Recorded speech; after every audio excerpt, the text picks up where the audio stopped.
Good evening everyone, and thank you so much for being here. My name is Judy Goldberg, and this is an evening that we are calling, or an afternoon, that we are calling Turn On, Tune In, Act Up Community Storytelling Project. And we have 9 people who participated with us, and the us is the New Mexico History Museum and the Palace of the Governors. Has an exhibit on right now in Santa Fe called Voices of Counterculture in the Southwest. And it was the brilliant idea of the co-curator, Meredith Davidson, who I'm sorry to say is not with us tonight, to really expand the walls of the museum and to bring public programming to 5 communities in New Mexico, which were really the hot spots during the counterculture era. And so Silver City was selected, along with Taos, Placitas, Dixon, and Las Vegas. And so this is our second event of this kind, and what we're doing with these stories is we will be recording them so that the community will have access to these stories, that they will reside here at the Miller Library and at the Silver City Museum, and we will be posting them online with a SoundCloud, which is part of what the New Mexico History Museum will be offering. And then I believe Western New Mexico University also has that ability to post these stories that we'll be hearing tonight. So the theme of counterculture is what, one way or another, weaves through everyone's story. And whether someone was living during that time or not, there are certain iconic, what we've been calling the ethos of the era. And so it was a time not only of great strife and conflict and tumult in terms of the Vietnam War and civil rights, social activism, social injustices, environmental issues that were really rearing their heads, but it was also an amazing time for many people to say, hey, this ain't me, babe. I'm not part of this culture that is in existence. I'm not part of the system. And so I'm sure for many of you who came to Silver City at that time, this was an opportunity to really identify what your lifestyle, what your chosen lifestyle is, or who your identity is, and also for people who were already living here, to be asking these questions about what do I believe in, who am I, who are we together. So here we will begin our stories. I want to say that in terms of the format of tonight, we would like to just run through each of the 9 stories without applauses, and each person will be introducing the next person, and we may have a little adjustment with the microphone. And then after our 9 stories are told, we will want to open up conversation with you all, and then we will end this part of the evening with a video by Gail Stanford, who was part of the first part of this project, where she came up to Santa Fe to work with us in an organization called Story Center to produce a short video, which is now in the museum on exhibit. So without any further ado, I'd like to introduce our first speaker. Oh, and then don't worry, there's food and entertainment afterwards. So I'd like to introduce, I'd also want to thank Silver City Museums. Anyone here representing Silver City Museum? They were one of our key partners in this program and also got some support. V is here. B. McKinney is here on behalf of the Silver City Museum and the Society. And we want to thank the New Mexico Humanities Council for giving support, as well as the New Mexico Museum System. Our first speaker, storyteller of tonight, is Linda Danielson. Oh, notice. You see all these papers? They are not helping me at all right now. Excuse me.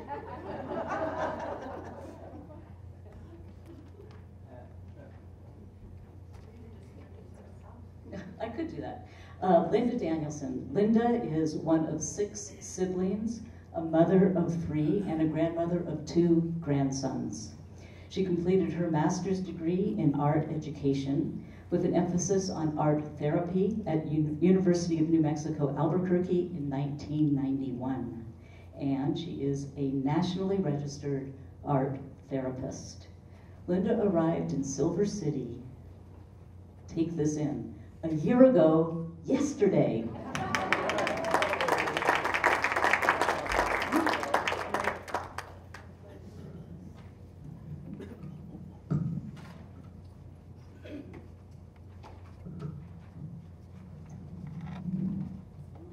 I have never used a microphone in my life. Okay. I was born in Los Angeles in 1951. I was a breech birth. In today's world, they would have taken me C-section immediately, but not back then. They left my mother in 24 hours of hard labor under the influence of a drug called twilight sleep. It was supposed to give women a painless childbirth. It was a combination derivative of opium that gave women horrible hallucinations and nightshade that was supposed to give them amnesia. And there was a 5% acceptable loss, and my mother was part of that 5%. And when my daughter was a little child, somebody abused her, and I believe they terrified her with the threat, if you tell anyone what I'm doing to you, the devil's gonna come and get you. And in the middle of that horrible labor, somewhere in there, she suffered a permanent psychotic break. She believed that I wasn't human, I was a devil's child, and I was sent to kill her while I was being born. So the psychosis met me at my birth. I was abused from birth. So by the time I was 5 years old, my mother had decided that suburbia LA was evil also, and so we had to go to the heaven of Alaska, the last territory frontier. So a month before my 6th birthday, we flew to Alaska, and then I started first grade up there. The first year in Alaska, my mother got what I call the great land grab fever. She sent my father off to stake claim to a 160-acre homestead right below timberline on a wilderness mountain. And then I was 7, the first step I took upon that mountain, and I was in love, in the total state of love with that mountain. And I want to give you a little brief idea of what the horrible 18 years of psychotic abuse from my very sick mother was like. 10 years ago, my doctor looked me in the eye and said, "You have advanced aggressive breast cancer." And that instant of terror and that traumatic stress when you get that diagnosis, and I recognized it. I spent the first 18 years of my life in that state of terror. It was nothing new to me. So the mountain itself, I would not have survived without it. So when we got up to the mountain, I'll give you an example of how magical it was for me as a child. If I could get away from my mom and go sit out on the land, there were these little white butterflies flutter around me.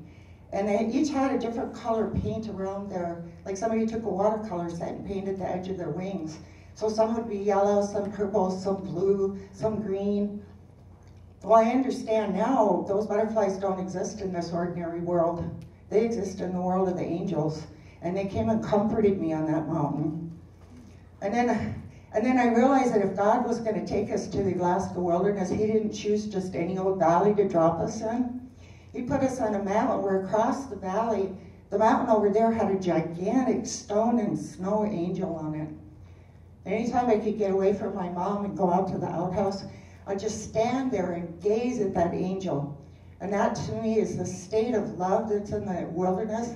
It's the grace of God, and it's a faith without any words at all. So I'm going to fast forward to March 27, 1964. If anybody knows what happened at 5:36 in the evening, I went through the Great Alaska Earthquake. It shook at 9.2 on the Richter scale for 3 solid minutes. And the tops of the trees whipping back and forth like wet spaghetti. The cars bouncing around like popcorn. The earth opening up and then slamming shut, big cracks. And I was a girl when that earthquake started and one when it ended. So I want to tell you something that happened the summer I was 15 on the mountain.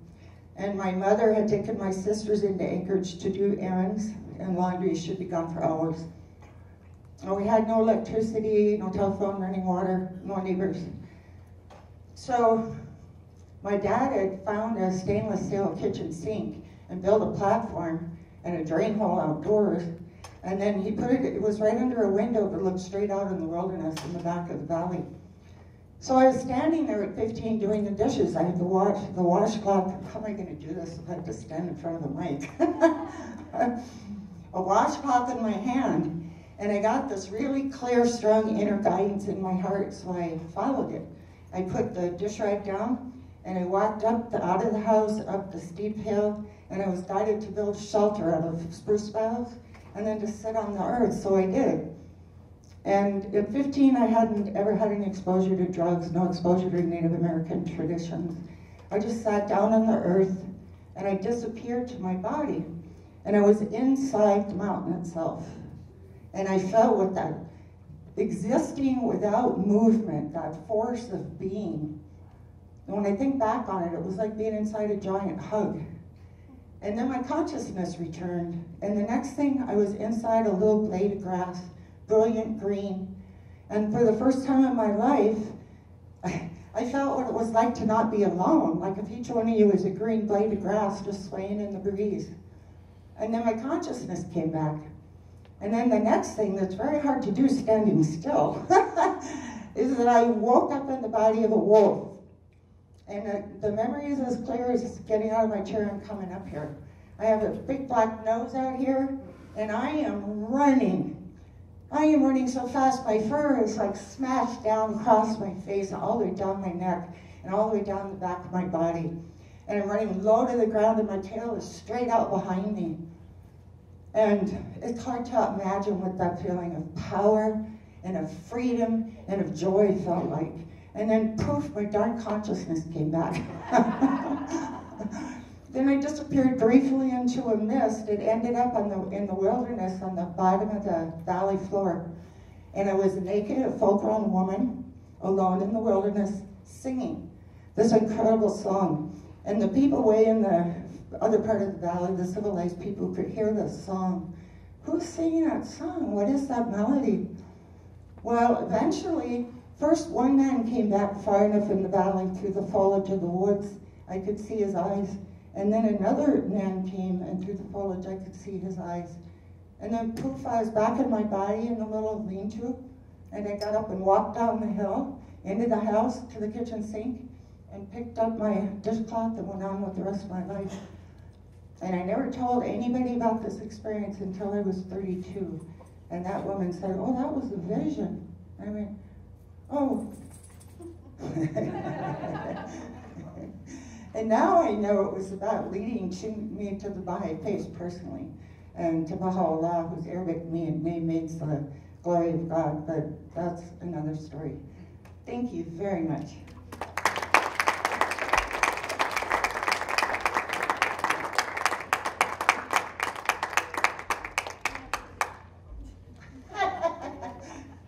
You don't have to leave if you clap. Not yet. Okay, I'm going to introduce our next storyteller, Art. Whoops. She's what an invention. It's new tonight, right? Okay, I'm going to introduce our next storyteller, Art Martinez. Received his doctorate from the University of California. He's a professor emeritus, that's not a word I like. It's hard to say.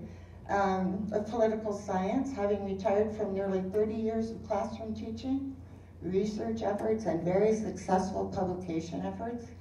He has continued to travel extensively around the world and continues with his lengthy and persistent advocacy and direct actions aimed at achieving and expanding community justice, equality, and meaningful freedom for the excluded and the less fortunate persons.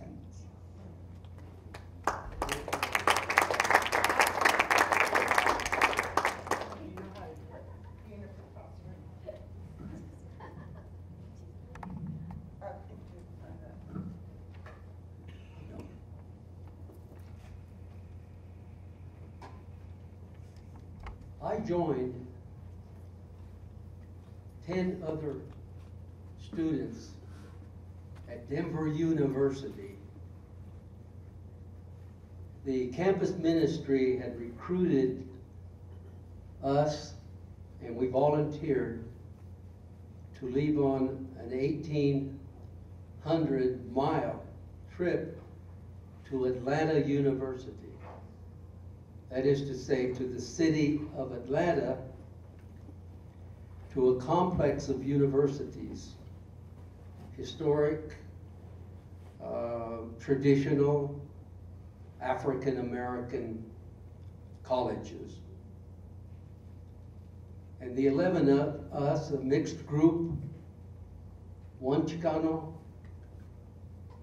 2 African-Americans, an Indian from India, and 7 Anglo-Americans, if you will. 3 females and 8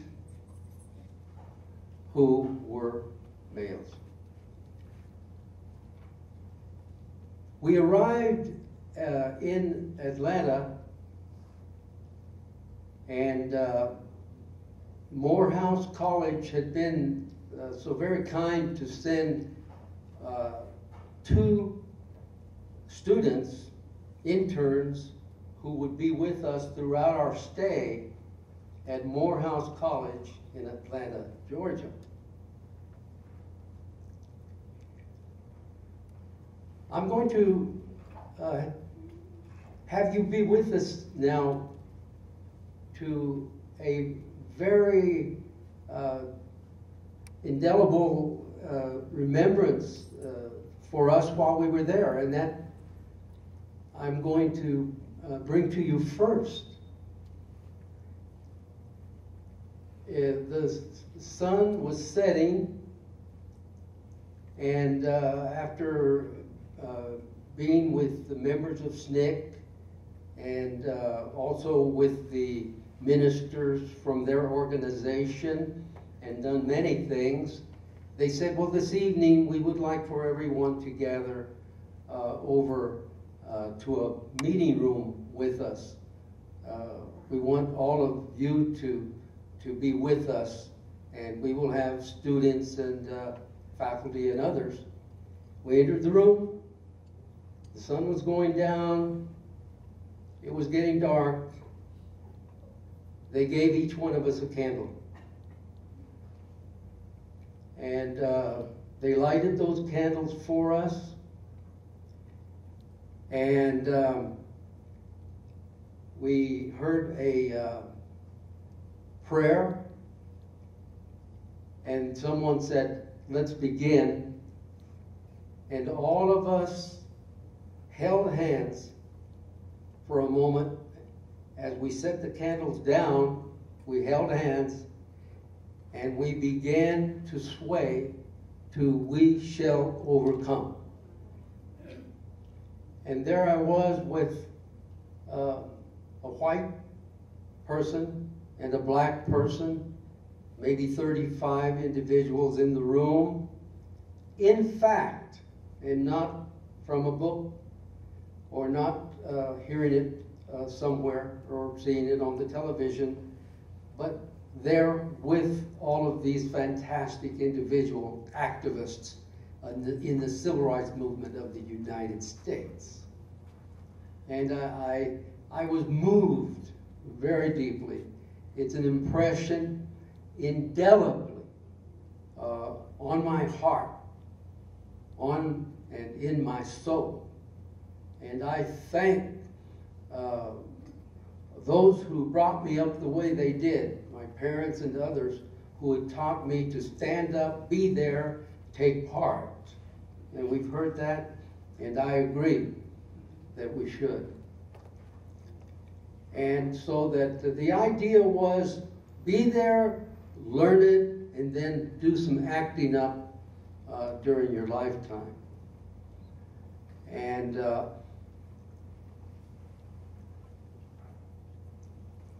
we gathered again, and this time our organizers and others, our guides, said, well, we understand that you want to actually be at Ebenezer Baptist Church. It is under the directorship.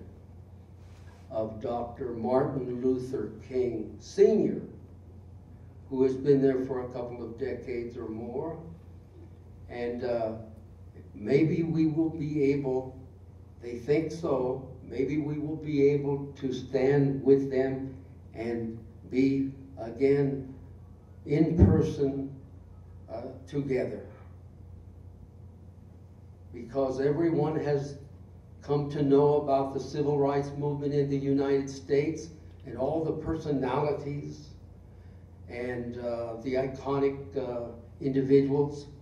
And we walked into the Ebenezer Baptist Church there in Atlanta, and the couple of individuals that were in the atrium went back, and before you knew it, in front of us, in fact, and in life, were 9, 10 ministers, all African Americans from throughout the state of Georgia and other states surrounding. Shuttlesworth and Dr. Martin Luther King Sr. Jr. had moved to his new ministry in Montgomery, Alabama, and had 4 or 5 years earlier begun a lot of the activity by supporting a bus boycott and taking the leadership of not having been there more than 1 year. And so he was busy, but the others were there, and we were facing one another. There was just a little counter there, and they welcomed us to the church, and they were wishing us well. And the senior Dr. King, Minister King, gave an inspiring message to all of us. Inspired us just really to the depths. And we all were listening to what they were saying, making plans for some boycotts, making plans for some marches, and looking forward to Birmingham, Alabama, and all of that courage and strength, dedication, and not so much fear caused me to think that maybe, just maybe, we'll have opportunities in the future to continue with civil rights movements nationally, to go forward with the Chicano movement in the United States, the women's movement, and all the other movements that have come since. And there will be more, and we'll be together, and we'll have the courage, won't we? And it doesn't matter. It doesn't matter. We met one of the segregationists, by the way, Lester Maddox, at his restaurant. Went over and had an interview with him for 30 minutes. He was an arrogant son of a gun. And he was dedicated to what he believes. And he believed at that time. And he was asked,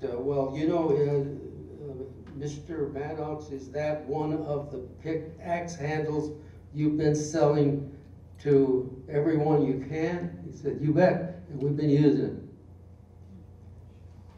You want one or more, we'll give you one for $10 and two for $12.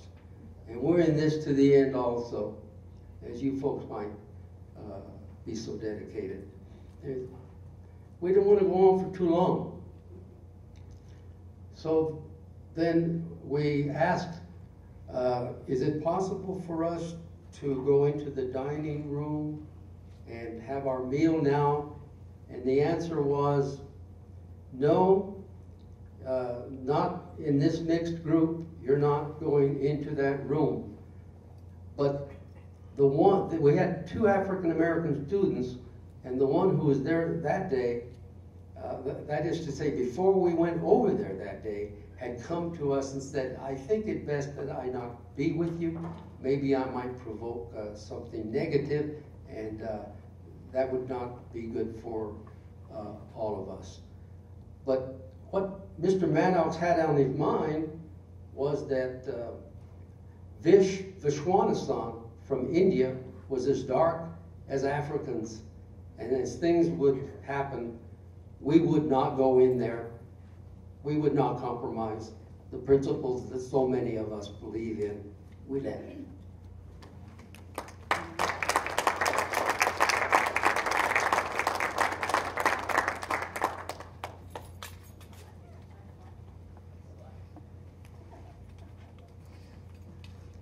I wish I had 3 hours. Up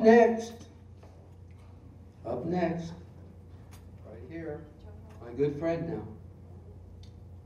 All of you are now. It's B. McKinney. B. McKinney, a newcomer to Silver City. Have a lot of good people coming here. Who loves promoting good people,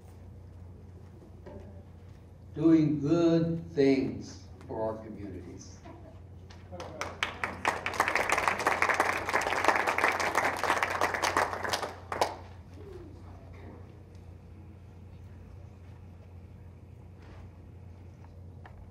A month ago, or more, I flew through the air and I landed on my chin. Some of you are going. But immediately, I was surrounded by angels that took very, very good care of me. All my life, I have been blessed. First by my dear mother, who put a lot of restrictions on me and didn't let me go crazy as a child, doing whatever I wanted. I had curfews. All I can say is I was very blessed to have had the childhood I have, to have the education I have. And I do want to say that I found myself in a very different world when I went to East Texas in 1966. My story is going to be basically 10 years, 1966 to 1976. During that time, I had looked forward to getting my education as a teacher with my mother's guidance. Of course, she thought that would be a secure field.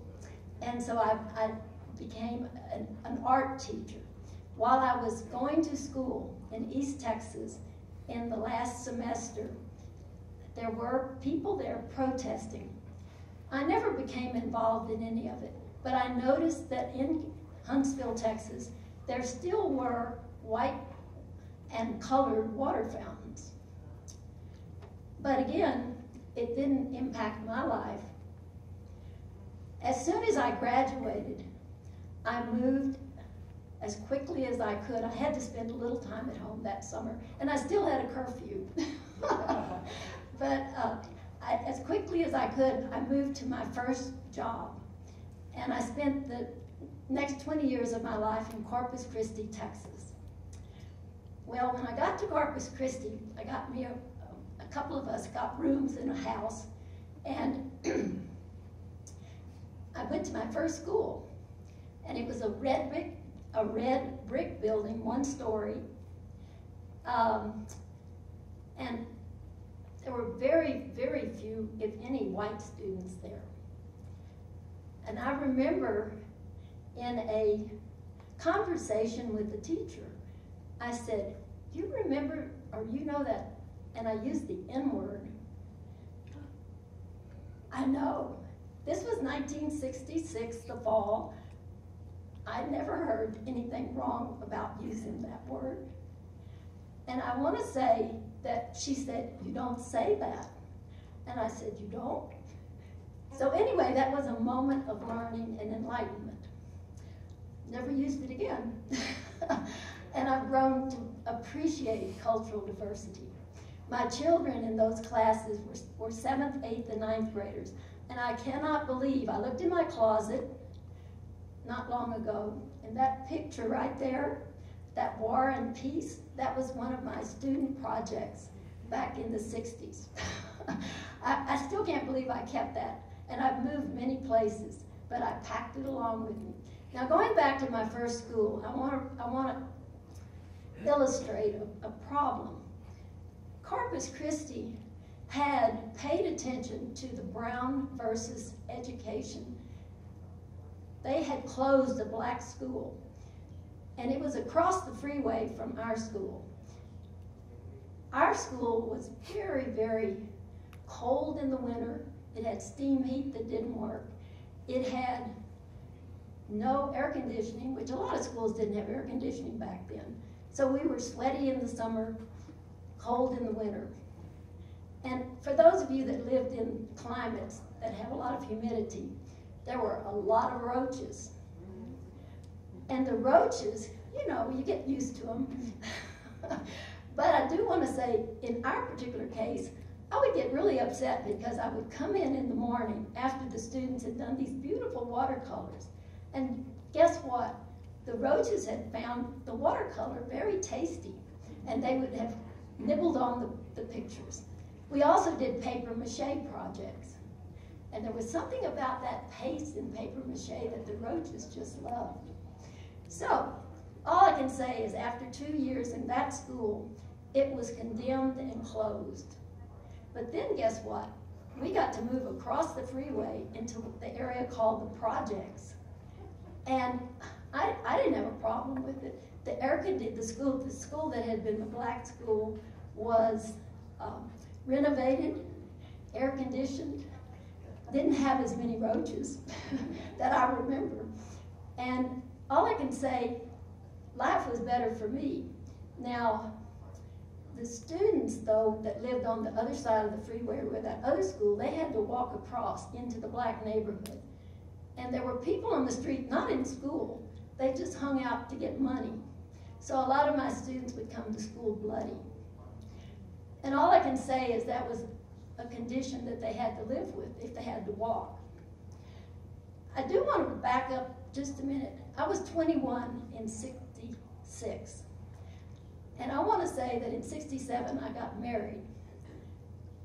And there was something called the pill. And it really made a difference in my life. I was able to make a choice. And I want to say that my mother, my doctor, and my priest said, go for it. It's between you and God. So anyway, I just wanted to mention that as an aside. Music-wise, I loved listening to Simon and Garfunkel. And of course, the Beatles had been in my life in the past. But Vietnam was on television, and my husband was up for draft. And fortunately, there was something called the National Guard. So he took advantage of that opportunity. But I do want to say that I've got to move along now because of time. I got transferred from the junior highs into 2 high schools. And the first high school was on the west side of town, which was predominantly Hispanic. And then I got assigned to a school on the south side, which was predominantly Anglo. And I mention that because Corpus Christi was still somewhat segregated. In 1968, Cisneros versus CCISD came about. It was a landmark case that took the Hispanic students and said, you need to have equal facilities for them. So I was aware of busing.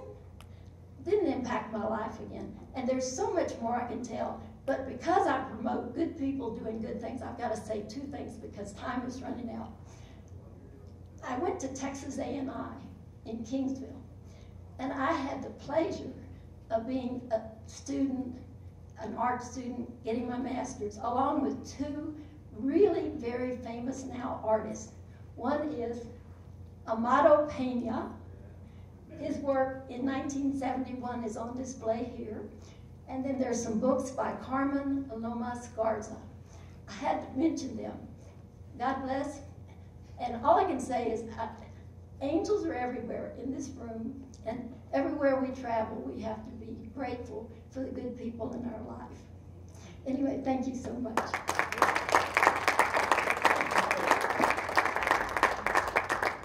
And now, I said I didn't, there's no reason to make this introduction, but I must. I have the pleasure and the honor of introducing Felipe de Ortega y Gasa, scholar in residence at Western New Mexico University. He's a Chicano from Chicago.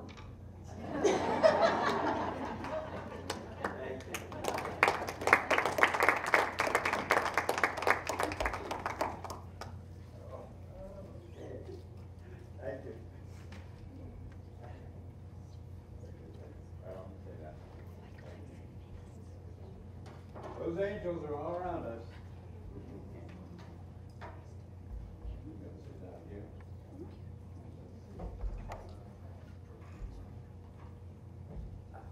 Will that work? Right here. And I can just look here. Yes, I'm as old as I look.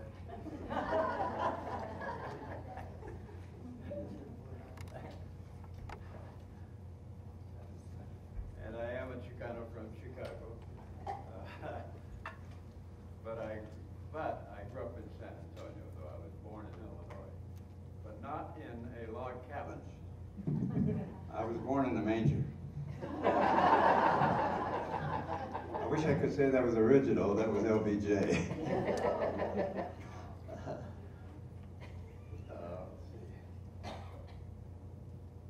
I feel a little like Chaucer's Pilgrims here.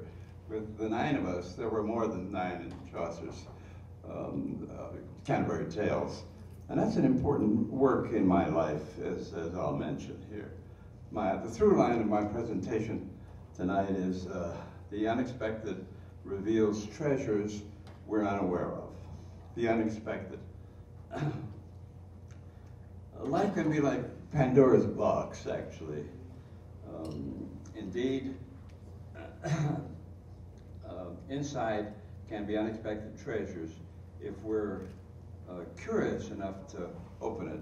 And of course, you know that sometimes when you open Pandora's box, you don't know what's coming out. More than likely, it's going to be some scourge of some kind. Yeah. Well, but my life has not been scourge-ridden at all. I've opened that box many times, and out of that box has come some incredible inspirations, or perhaps epiphanies. And one of them is an important part of my talk right now. I had such a moment in the summer of 1969, 48 years ago, when I was 43. I'll be 92 my next birthday. And yes, I was a Marine Corps sergeant during World War II, and got out of the Marine Corps, out of the service in 1946, and had worked in the steel mills of Pittsburgh for a number of years, and some of the worst jobs you can imagine, actually, until I realized that I needed an education. And so in 1948, when I was 22, and realized that I didn't want to spend the rest of my life in the steel mills, I only had 1 year of high school. I dropped out in the 9th grade to go to join the Marine Corps. And besides, I was already 2 years over age in my cohort. And so when I went to 1st grade in San Antonio, the schools of San Antonio were segregated. There were the white schools, the Mexican schools, and the Indian, the white schools, white schools, black schools, and the Mexican/Indian schools. And so in the independent school district that I went to, most of us spoke Spanish. And so we were faced with teachers who only spoke English. And so because of that, I repeated the 1st grade twice. I almost made a major out of it. And then when I got to the 4th grade, English was the toughest subject for me. I still couldn't get the hang of the English language by the 4th grade, so they held me back again. So when I went to college, I majored in English and took the PhD in English. Let's see.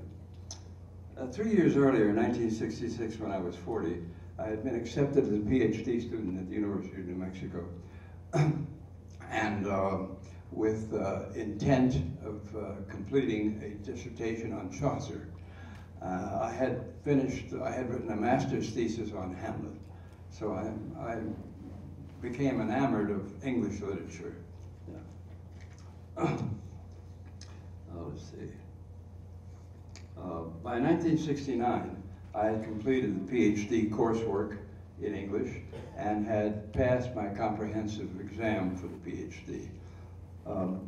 It so happened that summer of '69, Louis Bransford was appointed by the University of New Mexico as the first director of the Chicano Studies program in the state of New Mexico. That was 1969. I was the only Hispanic in the English department at the time as a teaching fellow on leave from New Mexico State University, where I had been assistant professor of English. So in 1969, that early summer, Bransford asked if I could organize a course in Mexican American literature. Sure, I said. I created all kinds of courses. So I set about to put the course together, and I discovered that there were no materials extant enough for a course for the students who had signed up. About 80 students had signed up for the course. But I did the best I could. I scoured libraries, got a lot of stuff from personal writers, and mimeographed. Some of you may not know what that is, but mimeographed a lot of material for my students.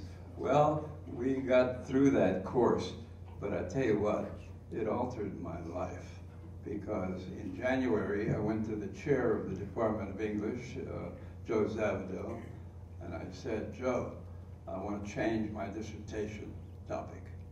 What? Are you crazy? You got 3 chapters written on Chaucer already. You just need one more.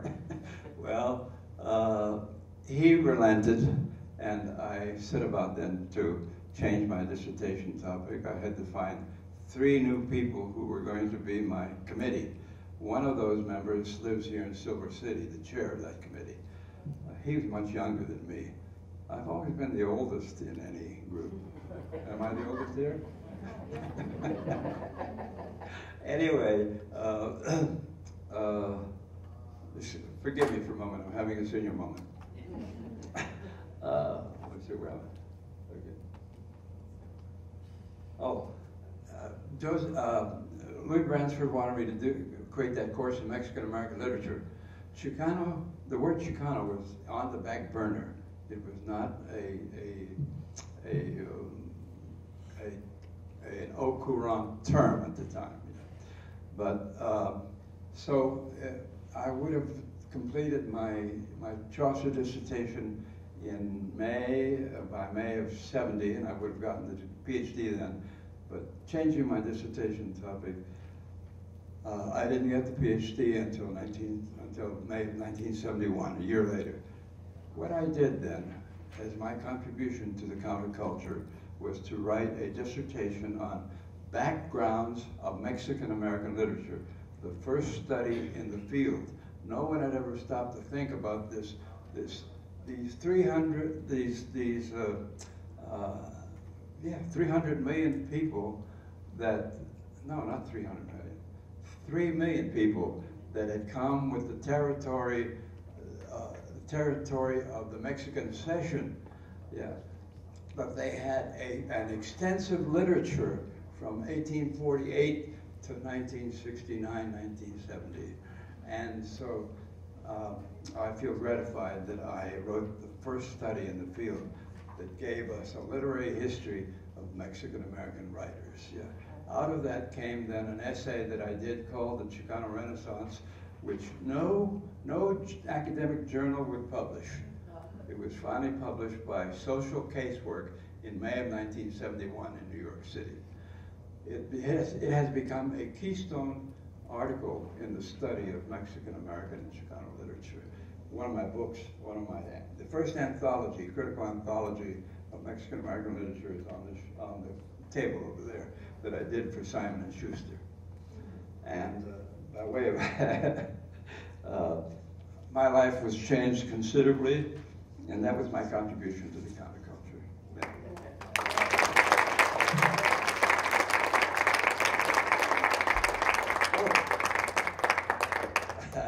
Excusez-moi. It is my distinct pleasure to introduce one of our colleagues here as part of our pilgrimage. Cordelia Rose is an English-American who, after an international career in museums as a registrar, left the hustle and bustle of Midtown Manhattan for the peace and quiet of Whitewater Mesa, north of Glenwood, New Mexico. Cordelia now builds labyrinths, teaches Hatha Yoga, and rides her horse instead of her folding bicycle. I think her horse's name is Pegasus.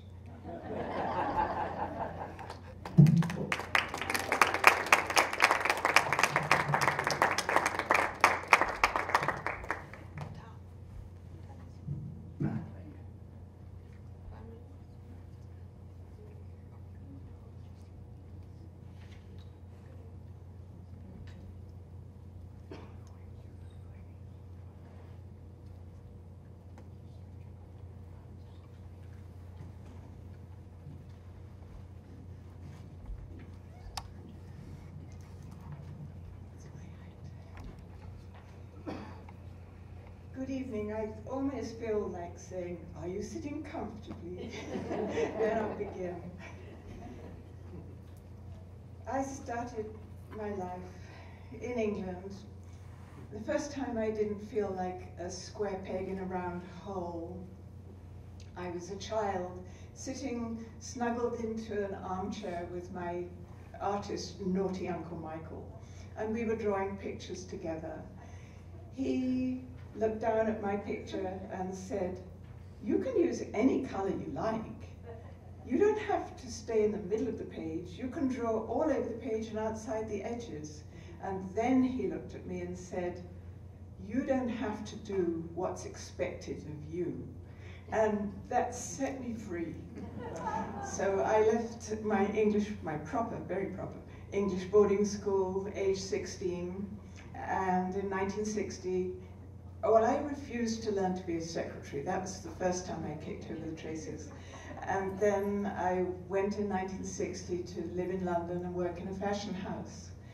And one day I went to the Victoria and Albert Museum to look at the costume court, and they'd done it all wrong. They hadn't taken any notice of fashion. So I went in there and I said, it's all wrong. You know, skirts go up, skirts come down, bosoms go in, bosoms go out, and please can I redo the costume court?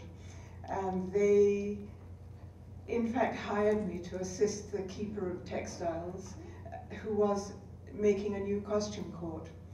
So I did that, and the rebel in me came out again, and I had to break civil service regulations, which stated women cannot wear skirts to work.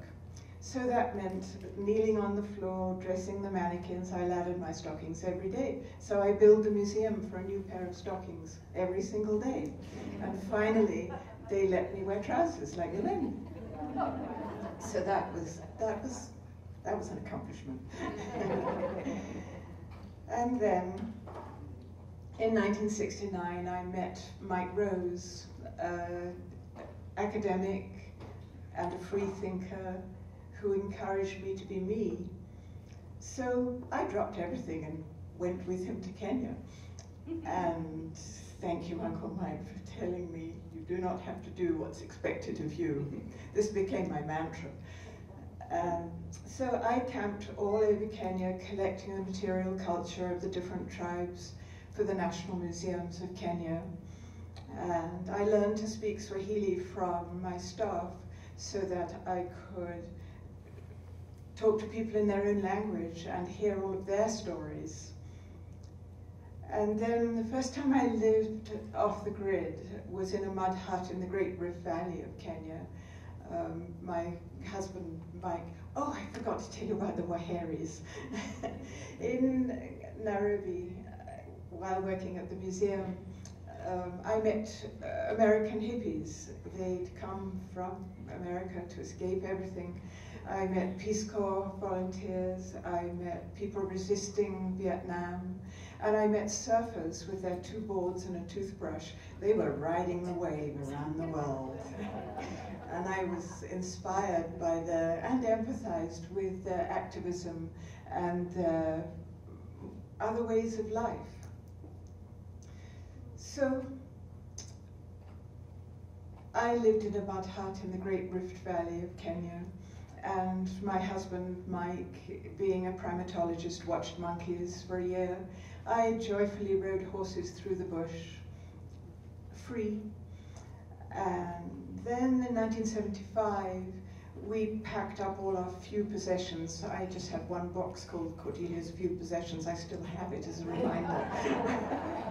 And off we flew to New York City with $130 between us. And we landed in Manhattan. We lived in a 5-floor walk up a block from Times Square, far cry from a mud hut. And I worked for the Smithsonian Institution as a museum registrar at Copyright National Design Museum. And I found so many people in the art world were dying of AIDS. So I volunteered at the Gay Men's Health Crisis. And they taught me to be a safe sex educator. So off I went to corporations and to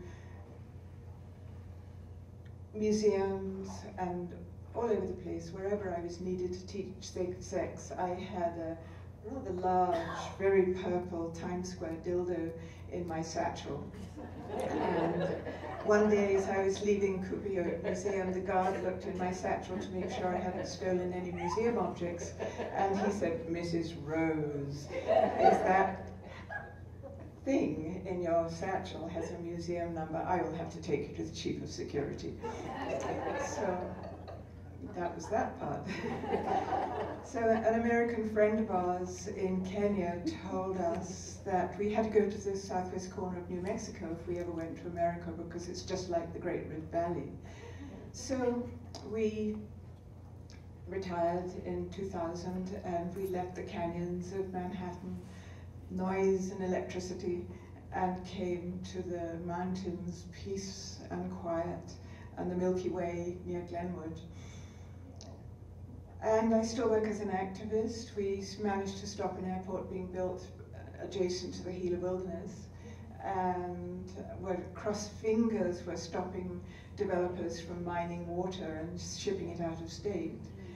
And then combining fashion and activism, I was publicizing plastic trash in the oceans and that terrible problem. So I promenaded as a splash trash bride in a fashion show for the Santa Fe Recycles, dressed in remnants of fishing net with a long train with jangly beach trash attached to it. And then we settled in New Mexico quietly, and still enabled by Uncle Mike, naughty Uncle Mike, and my husband, and just the freedom of the 60s. I embrace everything that life has to offer. So I've worked as a wrangler for an outfitter. Now I teach yoga and build labyrinths. And I heard a story the other day that was told about when I first arrived on the Mesa. The locals were saying, "What's with that English woman on the Mesa? She stands on her head and she builds stone circles. Is she a witch?" So I channel naughty Uncle Mike, who tells me, "You need not do what's expected of you."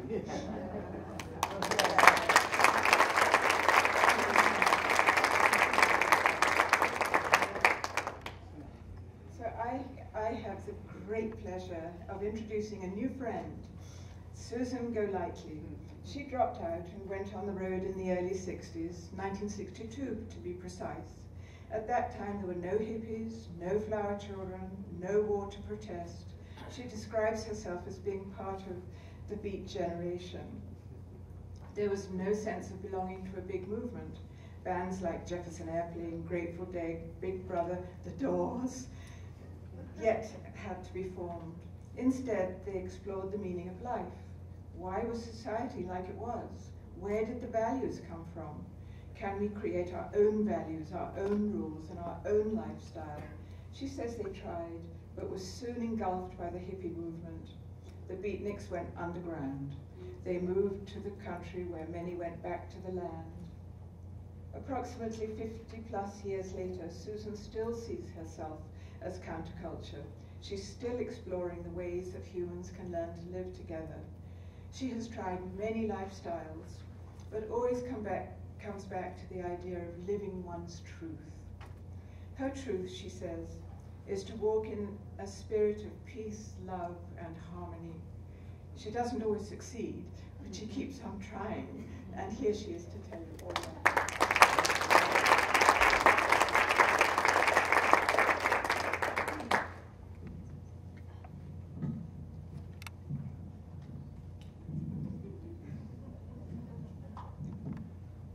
Okay, I guess you can hear me.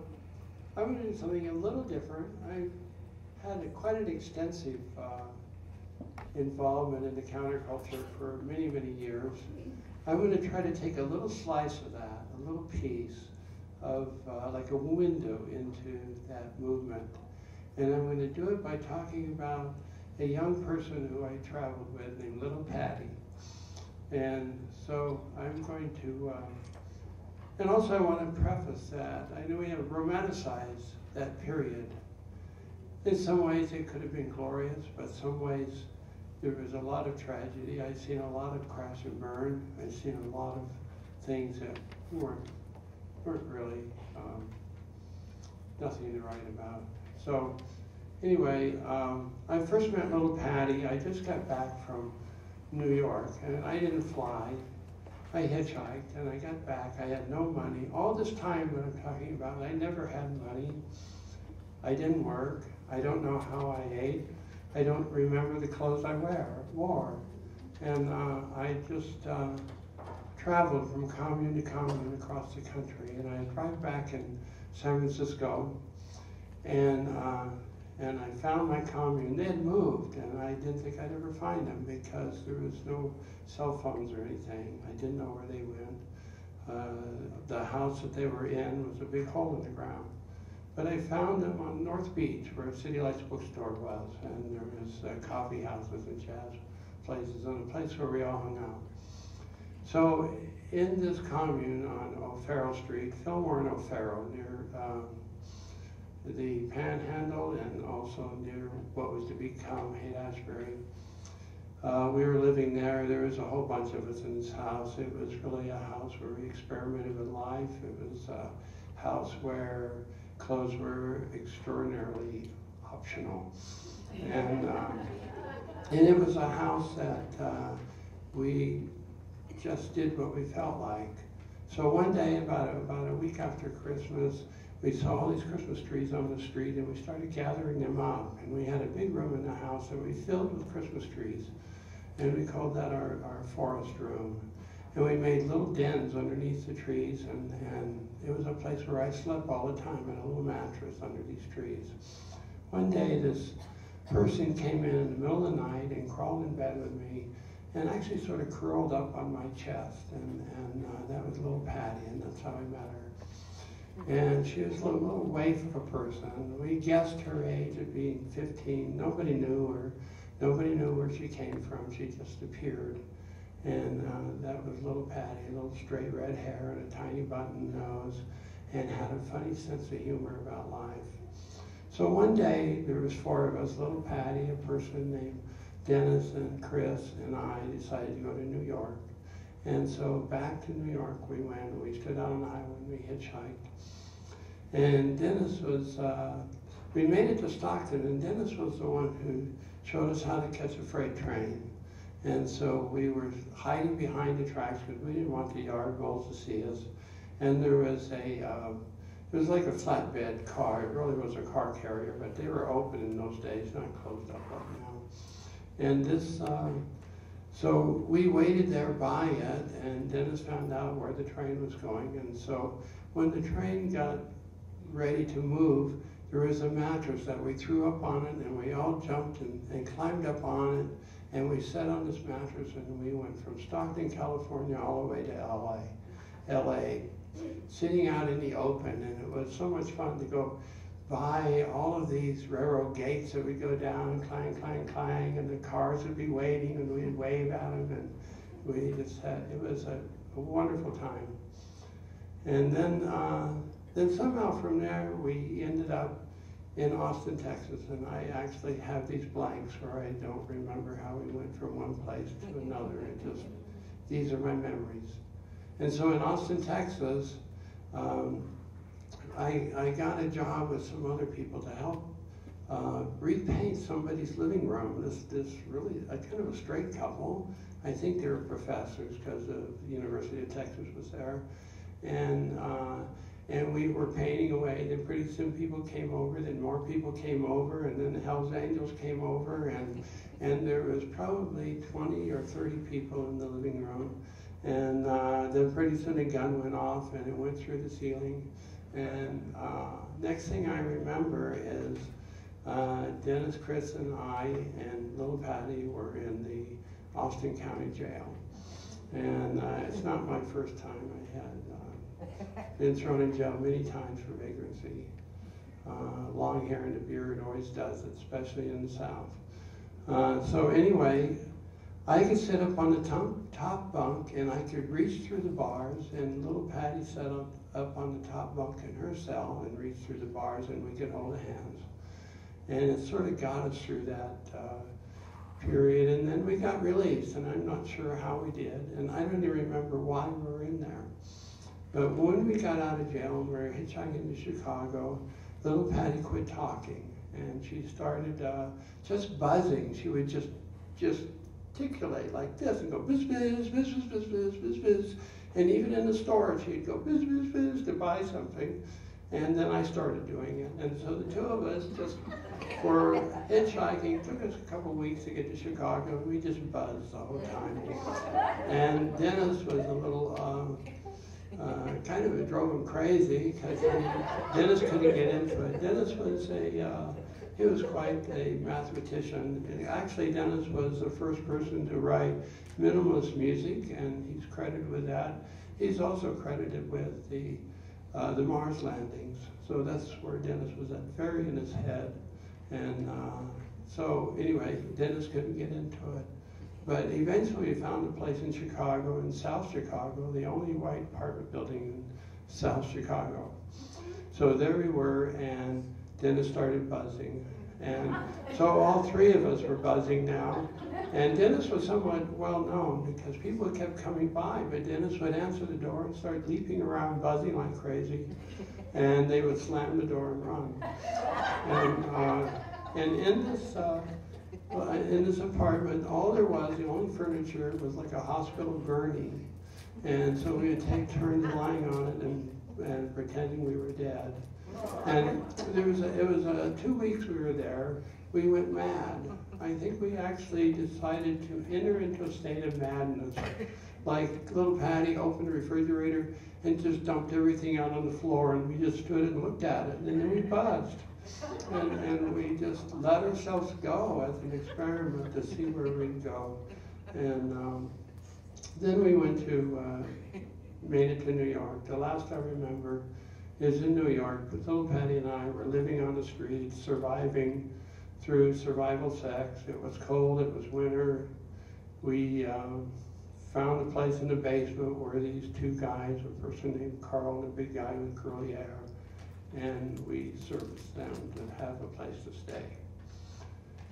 We ended up, we ended up moving with somebody, but that was another strange place, and it got really heavy. So in the middle of the night, I fled, and I fled south. And I never saw little Patty again, but she's always in my heart. And I want to read a short poem. It kind of describes what was going on, and there was a lot of anger in those days, and there was a lot of just struggles. And so here it is.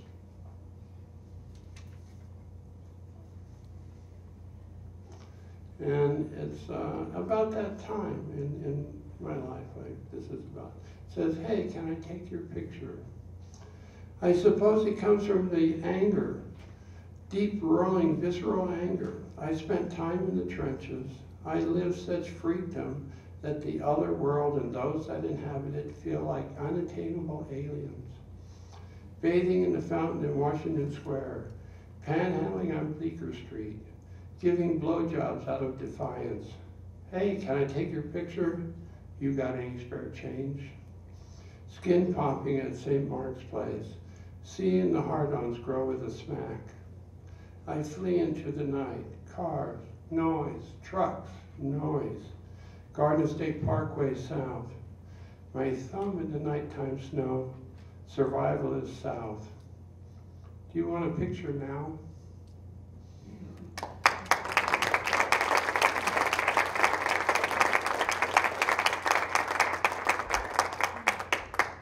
It is really my pleasure to introduce an old friend who I've known for many, many years. Ursi B. Roth is the pastor emeritus from the Brewer Hill Missionary Baptist Church. And he was there for 40 years. And I think I've known Ursi about 30 of those years. And one of my inspirations here in town. So I'm very honored to introduce Pastor Ursi B. Roth.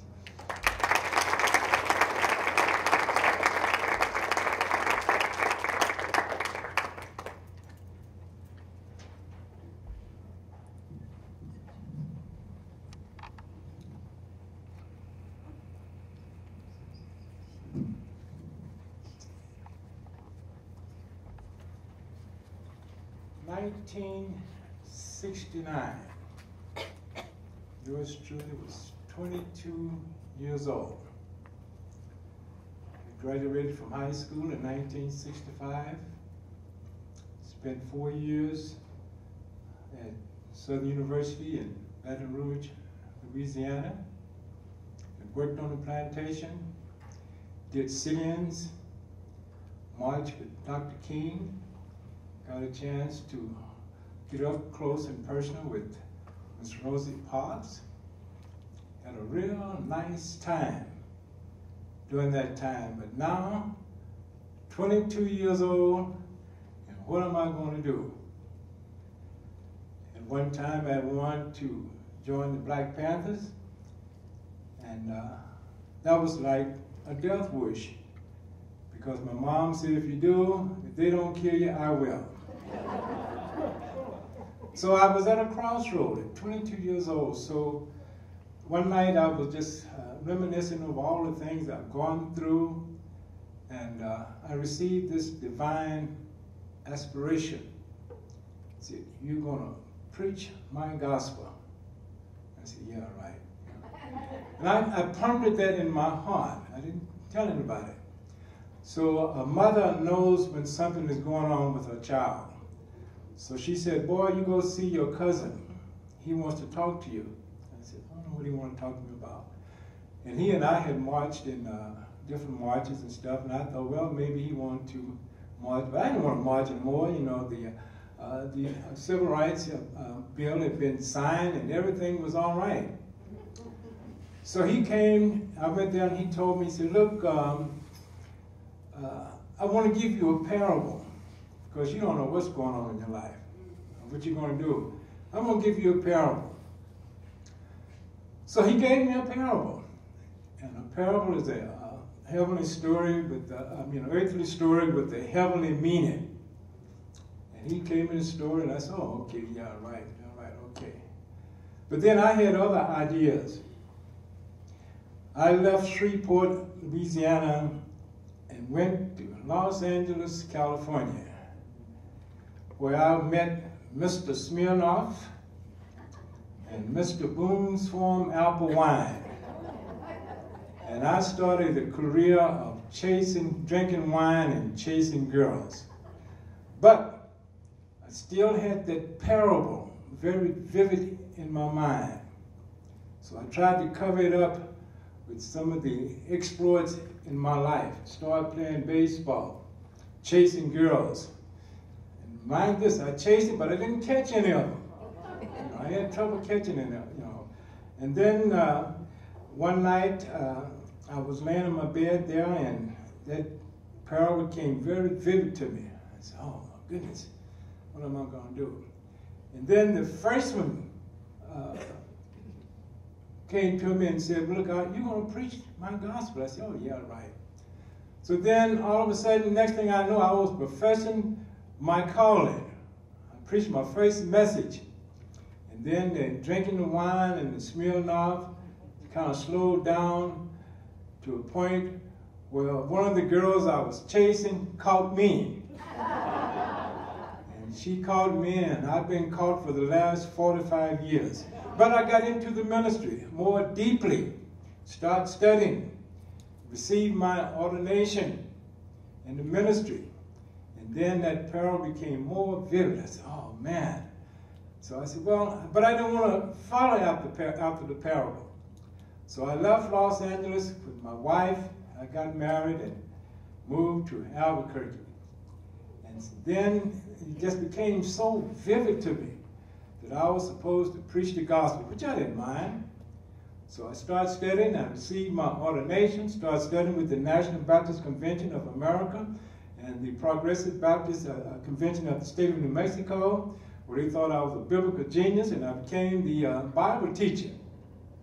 And then that parable was still with me. I said, oh, I wish I could get rid of this parable.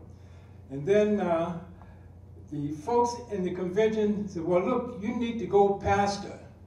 I said, oh, that parable is really coming forth now, So in 1977, I wound up here in Silver City, New Mexico, because they sent me here to pastor.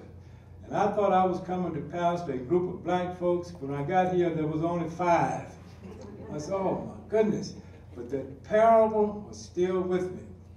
Now, when I got here, I didn't know anybody, but since I've been here, since I was here for 40 years, I became the first black worshipful master of the Grand Lodge Ancient Free and Accepted Masons. First black person in New Mexico to do that. And a lot of other accolades I have would take too much time for me to venture into. But I see many faces here now that I know, but the parable is still with me. You probably saying, well, Brother Ross, what is the parable? I'm glad you asked. Listen, if you please. There was a little town that had a mandate that every Sunday evening at 3 o'clock, everybody had to meet in the town square to listen to this very old wise man give the solutions to any problem that anybody had.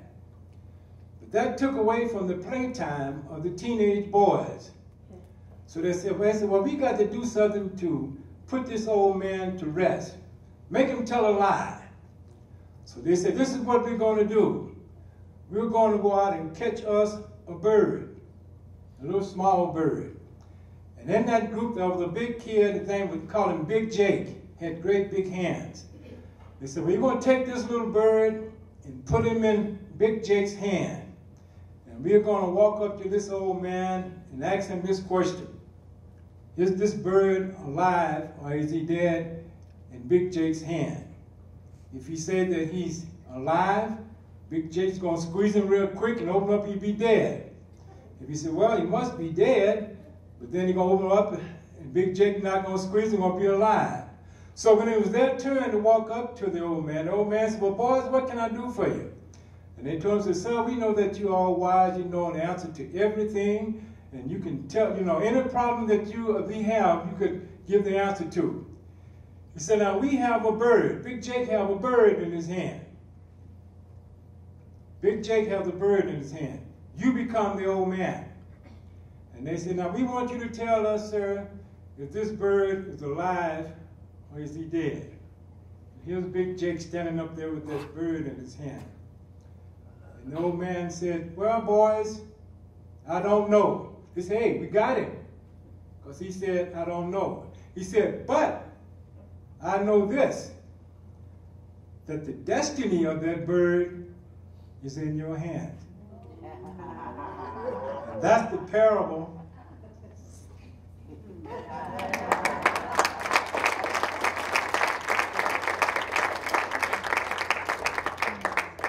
And the parable is still with me.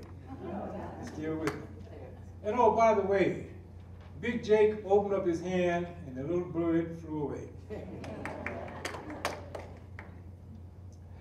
Now, to introduce to some and to present to others, Miss Cindy Reese Provencio is a lifelong resident of Grant County. She completed her bachelor's here at Western New Mexico University in English and art, and recently completed her Master's of Art in Multicultural Women's and Gender Studies in Texas Women University. Her thesis research was on the topic of segregation and discrimination in Grant County. Although the thesis is done, she continues working on the topic in various ways.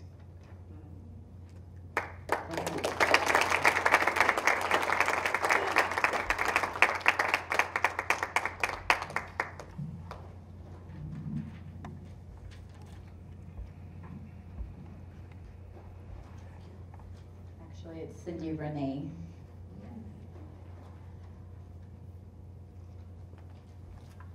Yo soy de Bayard, 15 minutos atrás. I am from Bayard. Although I grew up there, I didn't learn about the history of segregation in Grant County until I was a junior in high school. And that is only because of my grandfather, David. He would ask his grandchildren, what did you learn in school today? And we would have a genuine conversation. So one fateful day, he asked me that question, and I was telling him that I was doing a research paper on South Africa and apartheid. And he stopped me and he said, well, did you know that Hurley was segregated between the Mexicanos and the Gringos?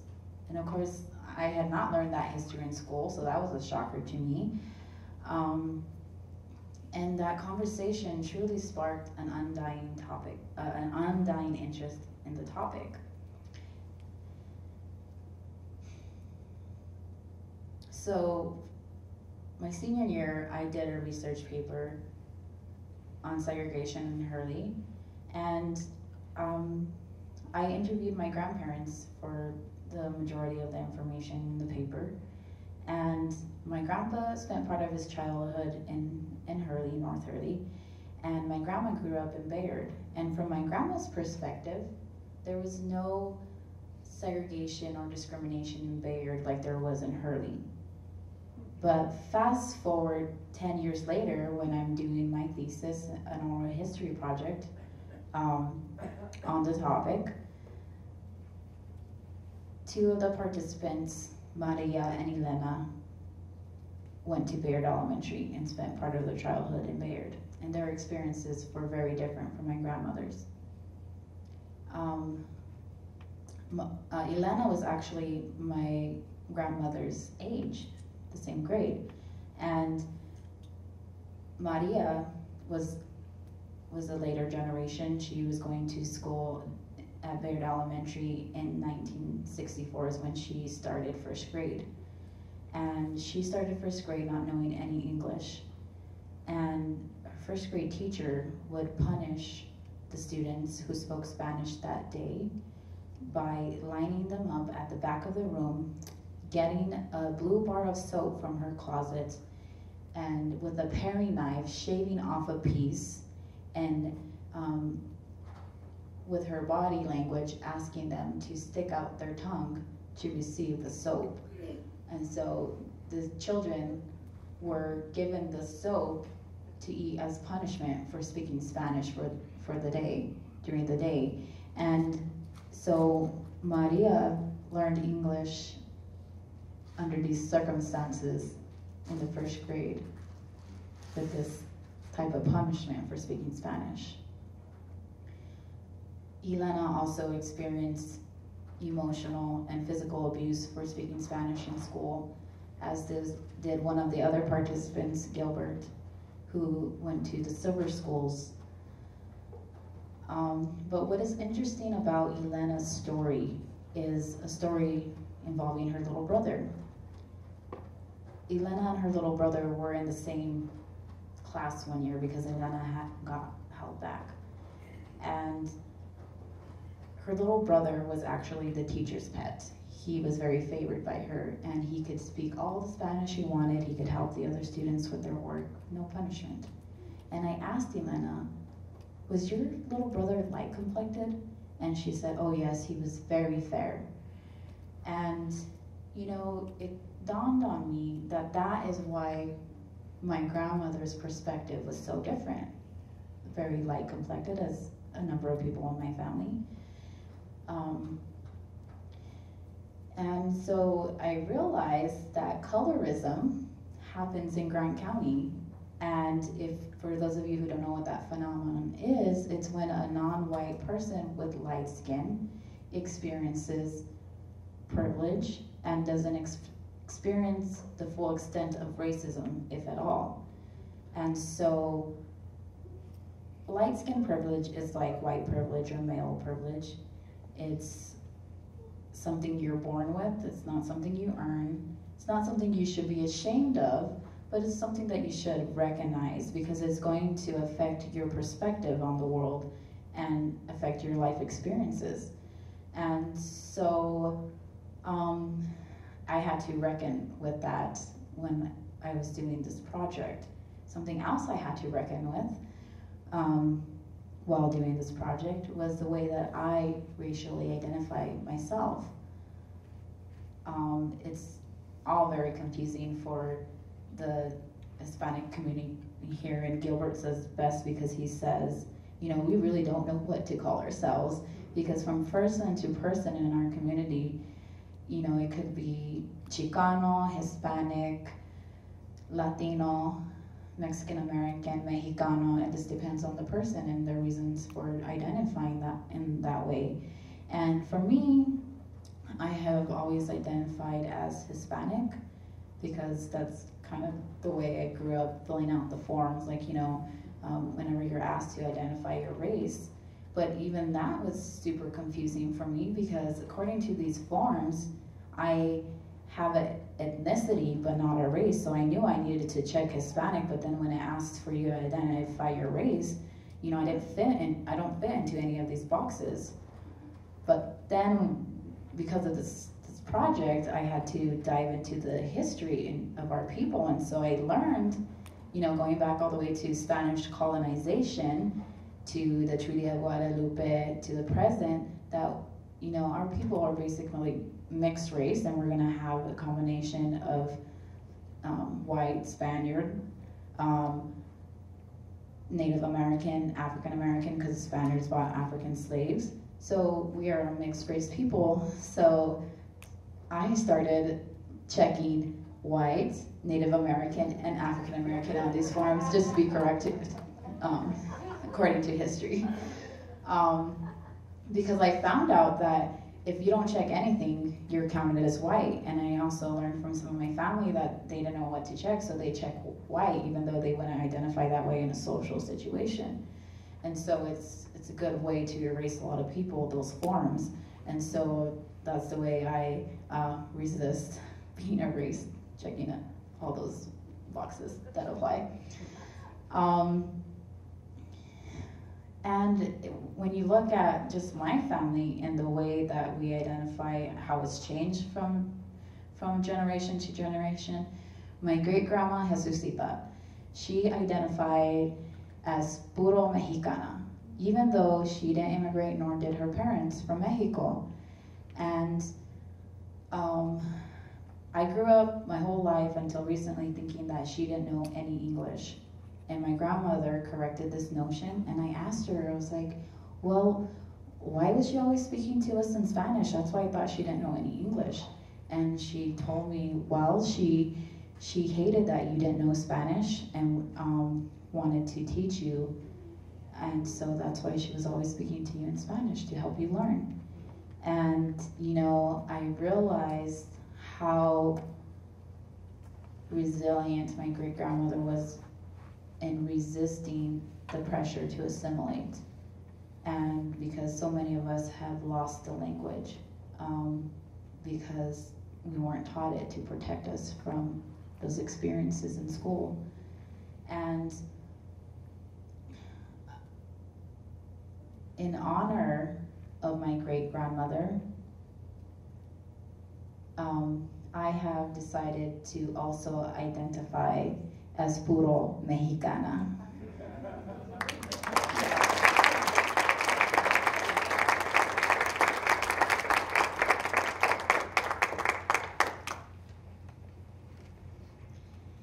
It is my honor to introduce Dr. Gayle Ortega, a native of El Paso, Texas, is University Librarian of the Miller Library at Western New Mexico University.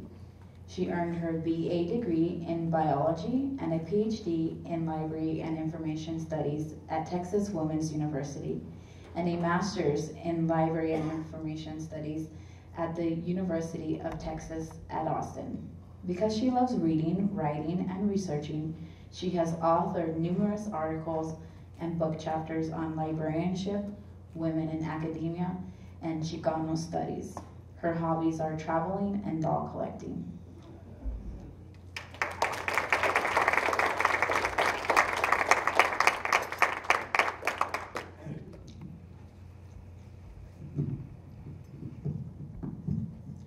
Well, good evening. I'm going to share a little secret with you that's not going to be so very secret. I recently had a milestone event. I just turned 65. And I am both joyous about that, but 65 also gives you an opportunity to get reflective. So I'm going to share some of that reflection with you.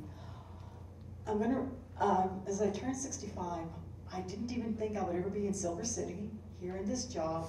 And so I started thinking, what was the journey that got me into this profession and got me to New Mexico and got me to where I am now?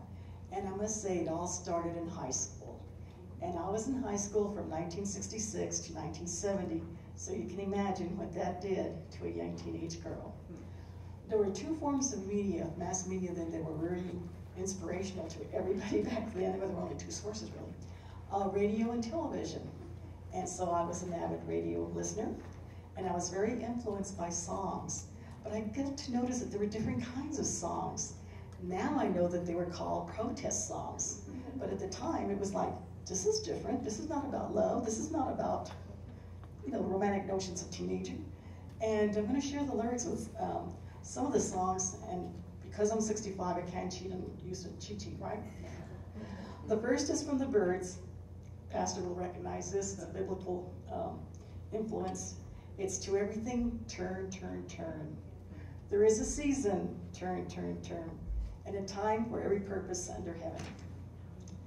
There's another song by the Youngbloods called I'll Get Together, and the stanza there that really stands in my mind is, love is but a song to sing, fear's the way we die.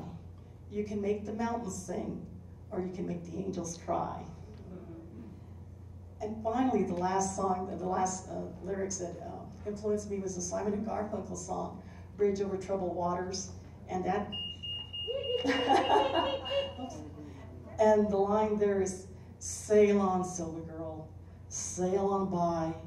Your time has come to shine. All your dreams are on their way. Remember, I'm in high school.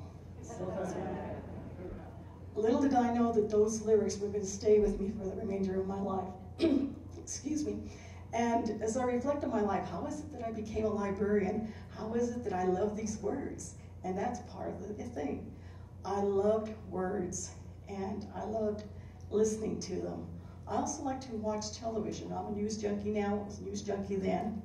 And when I think about that time period, what was more prominent in the news was the Vietnam War. And most of you who lived during that era will remember, at the end of every telecast, there was a list of casualties. Sometimes as it got more, it was just numbers. And I wondered, when will become a time in my life where I hear a telecast that will not end with that? That wonderment went into something else when one of the casualties was my neighbor across the street. He was older than me, so I really didn't know him. I really can't remember that I even said hello to him. But he passed away in the war. About a week and a half ago, I happened to be in Washington, D.C. with a colleague at a conference. I said hello to him beside his name at the Vietnam Memorial. I hated to think that's how I met him. Fast forward to my career. My first job out of library school was, of all places, in New Mexico, so I've made full circle. I was the ethnic studies librarian at the time. My job was to collect what they called fugitive literature. Don't you like that term? And as the ethnic studies librarian, it was my job to collect materials that was going to support the research in ethnic studies and somewhat in women's studies. The problem was, nobody was publishing that. I didn't know that. The publishers didn't think, number one, that ethnics could write. They certainly could not be published if they could write.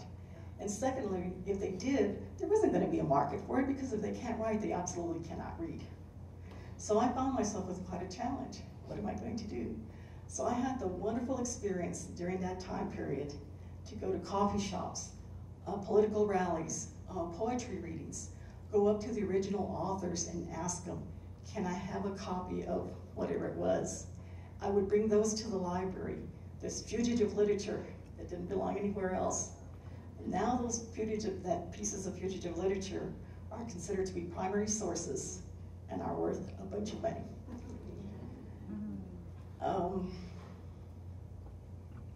I guess that brings me back to being here, back here.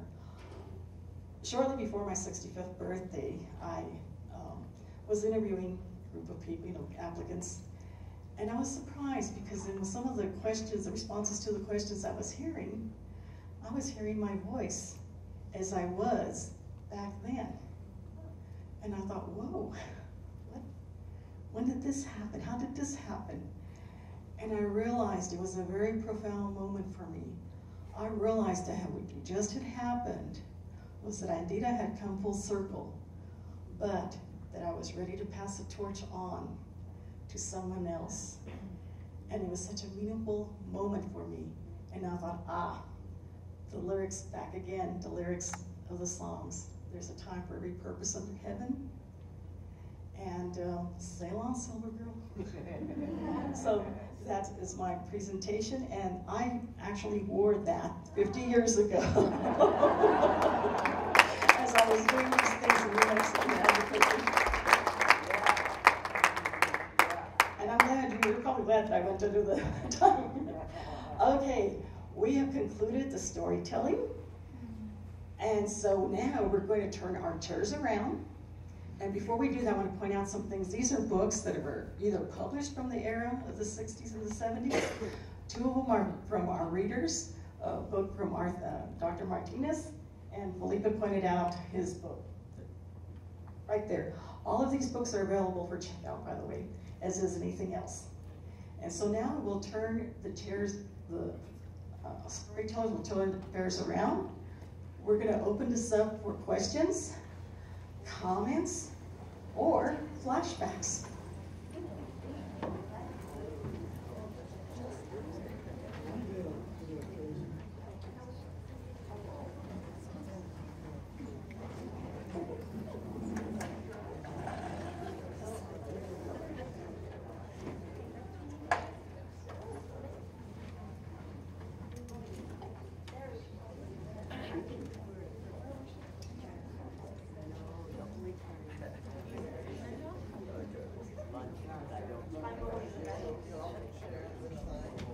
So our hope, before everybody streams out, any questions, any thoughts, any impressions, any anything you want clarified, any of your own stories you'd like to share briefly.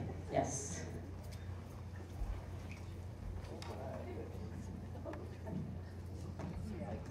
I just wanted to share my own laddered stocking story, because right about that time I discovered that there were many of us who were deciding that the expense of stockings was half of our income, and started figuring out ways to wear slacks to work. And in my own case, I was working in a welfare office, so I was going out to people's houses all the time, and in and out of the car, and in and out of quite disgusting homes. And so one of my coworkers and I decided that pantsuits were all the fashion. You know, the polyester matching coat and pants that nobody would be caught dead in now. And we decided that together we would have the courage, and we started wearing these pantsuits to work. And one day I was in the basement where we had a little lunch counter, and I could hear behind me the office manager and her second in command. I could hear their voices, and the second in command said to the office manager, "I don't think it's appropriate for young ladies to wear pants." And the office manager said, "I think it looks better than skirts up to their patoot." And the issue was settled.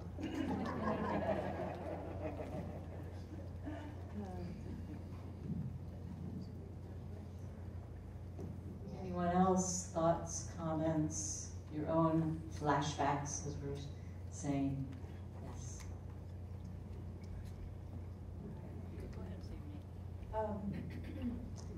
In the late 60s, I was working at the Watts Skills Center. It was after the Watts Revolt, sometimes called riot, and I had just recently figured out that my family had been passing in Texas as I grew up, and that I was actually African American, so I was being very black. Someone teased me because I used salt. They said she even uses black salt. Well, that was kelp. But I was at the Watts Skills Center, and I was wearing African clothes. In fact, it was after Martin Luther King had been assassinated, I think. So I was wearing white, made something out of a sheet. And there was a young student there who was very light. And she really, I was kind of her mentor. And so she was wearing African clothes. So the other staff, the teachers, who were actually mostly had been kindergarten teachers, and they mostly, because they got more money at the Watts Skills Center, so they actually treated the students as if they were kindergartners. And I refused to do that, so I was a rebel, and wearing the African clothes. So in a large meeting, maybe this big, with all the staff there and some students, I was reprimanded because they said, we're supposed to teach our students how to dress so they can get jobs. And you're not teaching your students to do that, you're a bad influence. Well, that day, my student and I had both worn regular clothes. And so I stood up, and I was very shy, but I was shaking. And I made this speech. I said, did you ever think about, you know, obviously we do know how to dress. We don't have to do that every day. We know how to dress. But did you ever think that coming into the middle of Watts at this time, we might be in danger if we're mistaken for white. Did you ever think about that? And they didn't bother me anymore about wearing clothes. But it was quite a battle there. And I had some classes of teenagers who were very hostile. They would surround me, sitting all around, and say, "What are you doing here trying to teach us about Black history? You know, we don't need this white lady telling us this." But I stood up to them. I got over being shy, and I didn't show that I was frightened, and I think I may have had a good influence on some people.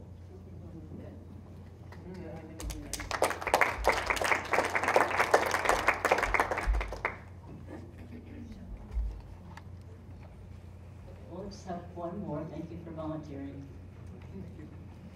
I think we got a lot of things right back in the 60s, particularly sex and drugs and rock and roll. Yes, not hard drugs, just the weed. But there's one thing we got wrong, and it's that we thought of history as a line instead of a circle. History is not a line, it's a circle, it's a cycle. We thought in the 60s that things would keep going in our direction. And I used to wonder, how much more liberal can we get? How much more left-wing can we get? Well, we got our answer in 1980. We were a center-left country for most of the 20th century until 1980. And ever since 1980, we've been in a center-right cycle. Have faith, everybody. It'll change. Eventually, we'll get back into a center-left cycle, but who knows when. I think the excesses that are going on in Washington today may actually produce a cycle back to our point of view, because those people are going nuts in Washington.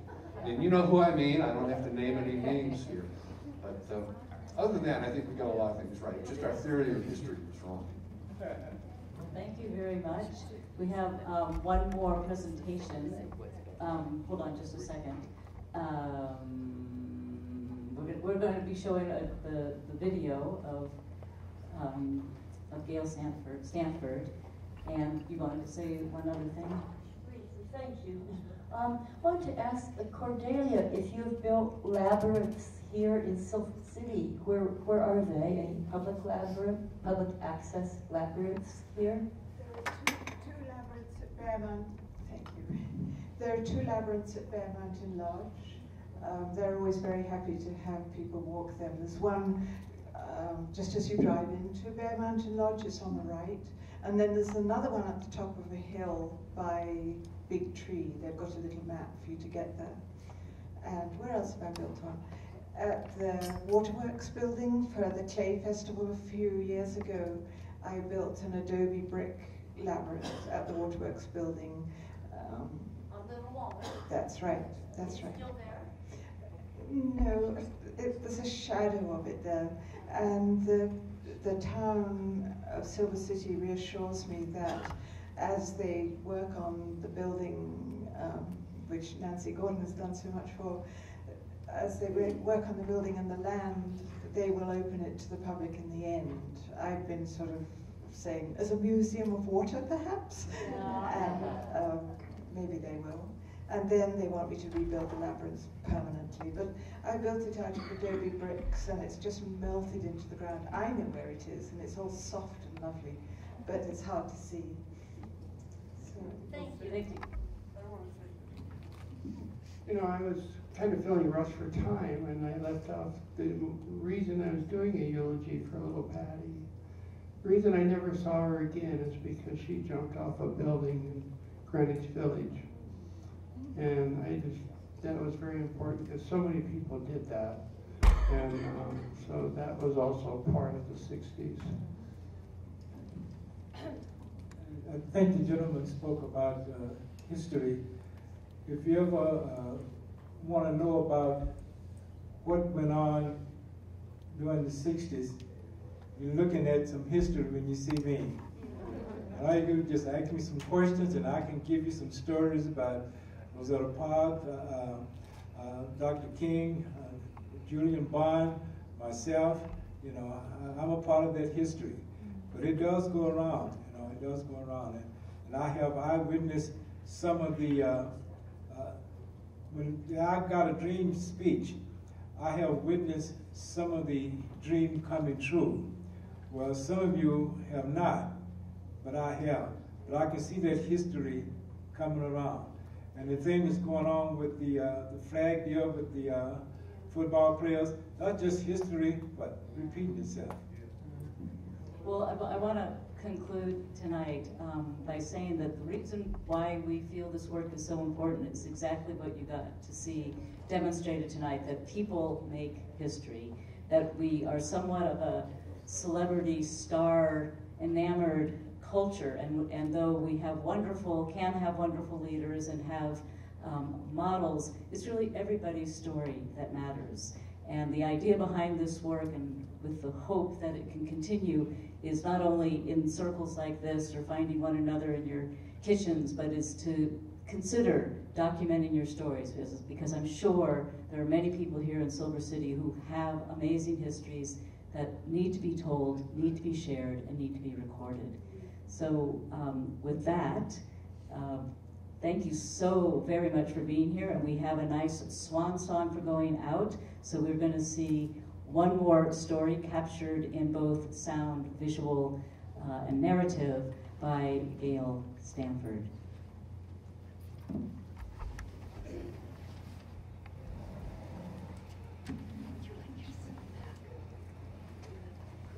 A few years into our relationship, I said to my husband, "Say, have you ever wanted to move to New Mexico?" He said no. But after a visit to the Pecos, in the winter New Mexico sun and snow, he said yes. We settled on Silver City and moved in June 1972. We stopped at Conchas Lake Dam and looked for the official swimming area. That's what you had to do to swim at Henry David Thoreau's Walden Pond in Massachusetts. But in New Mexico, when we asked the ranger where could we swim, he looked around and said, "This place looks good." Our first home was in San Lorenzo, 30 miles from Silver City. Being city folk, we didn't know, and it took a year for someone to tell us that if we put up a mailbox, our mail would be delivered. Instead, every other day, we walked the mile to the post office. In this way, the neighbors got to know us, and we waved back, always turning down the offer of a ride. We went to church potlucks and stood out like sore thumbs, but it was the election that really let people know who we were. The Federal Equal Rights Amendment passed in San Lorenzo by our 2 votes. My husband wrote in the communist candidate, Gus Hall. His secret ballot was no secret in a town of 100 people. But everyone kept their mouths shut and kept offering us rides as we walked to the post office. I started working at Planned Parenthood and ended up being the executive director. My career almost ended badly. On Planned Parenthood stationery, I suggested to the hospital that they allow fathers in the delivery room. I got a letter back from our cooperating physicians. "You have no place writing this on official stationery, and if you persist, you could be fired." In our brashness, we kept bumping into Southwest New Mexico's sensibilities. But like a parent, Grant County always forgave us and took us back. When you drive east on I-10 and are about to leave the state, there's a big yellow sign with a red Zia that says, "You are leaving the enchantment." I see it as a highway warning sign with yellow flashing lights that says, "Caution, are you sure you want to do that?"